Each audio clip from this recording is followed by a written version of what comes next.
Guys welcome to my another blog. So I hope তোমরা সকলেই ভালো আছো। আর আজকের ব্লগটা হবে কেটিএম আরসি 125-এর ওপর, যেটা খুব রাগছির ভিডিও হবে। সো তোমরা ভিডিওটা দেখতে থাকো, তাহলেই বুঝতে পারবে যে আরসি 125-এর ওপর ভিডিওটা কী হচ্ছে। ঠিক আছে, সো চলো।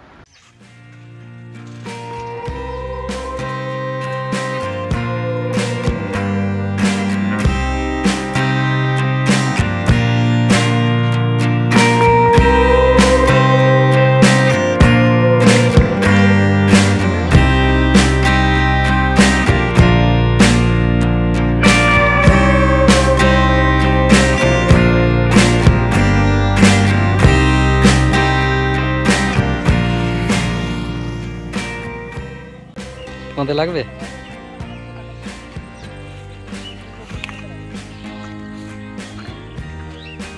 গাড়িটা কেমন লাগে? ভালো লাগছে?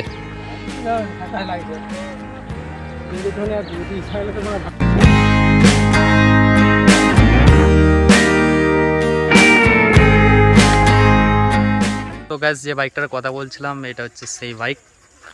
তো লুকটা একবার দেখে নাও সামনে ফ্রন্ট থেকে। আর তোমাদেরকে একটা একটা জিনিস দেখাচ্ছি, যে যে জিনিসগুলো ইনস্টল আছে। এখন সামনে থেকে শুরু করছি। এখানে যেমন এটা আলাদা কিনে লাগিয়েছে, যেটা হচ্ছে এটাকে উইন্ডশিল বলে, এটা আরসির।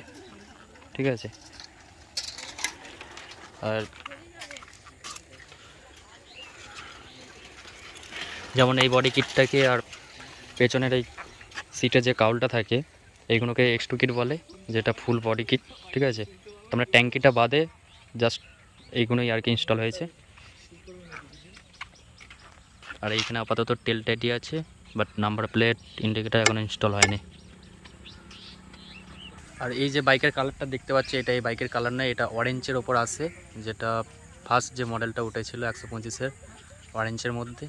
এটা দুটো রিমই অরেঞ্জ ছিল, এটাকে আপাতত এখন ব্লু করেছে। আর এই বাইকটাও ফুল অরেঞ্জই ছিল, অরেঞ্জের ওপর ব্ল্যাক যে স্টিকারগুলো আছে, কাইট স্টিকার, বাট বাইকটাকে ফুল ব্লু করে এর ওপর ব্ল্যাক হালকা হালকা ছুঁয়েছে।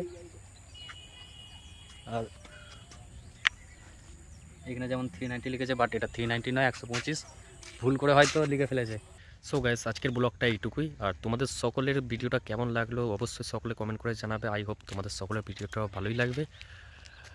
আর আজকের ভিডিওটা এখানেই শেষ করছি। তোমরা সকলে লাইক, কমেন্ট, সাবস্ক্রাইব করতে কেউ ভুলবেন না। আর আমার ইনস্টাগ্রামের চ্যানেল হচ্ছে ST Biker Any, তো অবশ্যই সকলে ফলো করো।